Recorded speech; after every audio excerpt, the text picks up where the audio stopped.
Okay, this is what I've noticed what happens to people when they don't wake up, when they refuse to wake up. Like ignorance, it's like one of the seven deadly sins, right? Uh, so people, the reason they don't wake up is because they're frightened of their own power, basically. They're frightened of their own power, they're frightened of who they really are, their own self. You know, it might sound like a little thing, but this is genuine fact.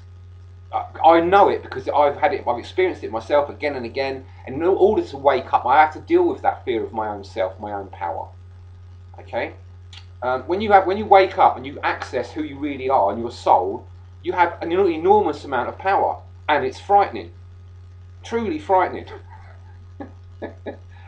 So it's like I don't blame these people as such for their like stupidity and their ignorance, but what happens to these people when they don't wake up is that they remain in the darkness. And when they remain in the darkness, they project all their darkness out onto other people, and especially anyone that has any light around them. You know, so they end up like they don't really mean to, but it's as though because of the choices they've made, and they are stupid choices because there's no reason to not wake up. Fear of yourself is not a valid fear. It might seem like a real fear, but it's only you. If you reject who you really are, and you live in darkness, you become a vessel for dark spirits and evil spirits. That's why people that won't wake up and are sinners go to hell. It's because they're not dealing with who they really are, and instead they become like almost an opposite to what their true self is, like a shadow version of themselves, and it's all dark. And that's the reason they go to hell.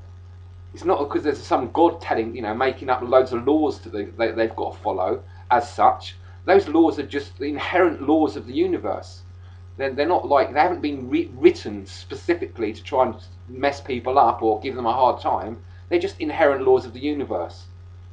That's what I think. And for people that try to avoid waking up, avoid dealing with reality, are just going to go to hell because they're living in darkness. It's in the same way that if you put a blindfold on, you're going to keep bumping into things. If you close your eyes and close your ears, you won't get any warnings. Nobody will be able to tell you anything that you need to know. You won't see what you need to see. I mean, it's really obvious. But fear of oneself, that's the big thing to overcome. And it is a challenge.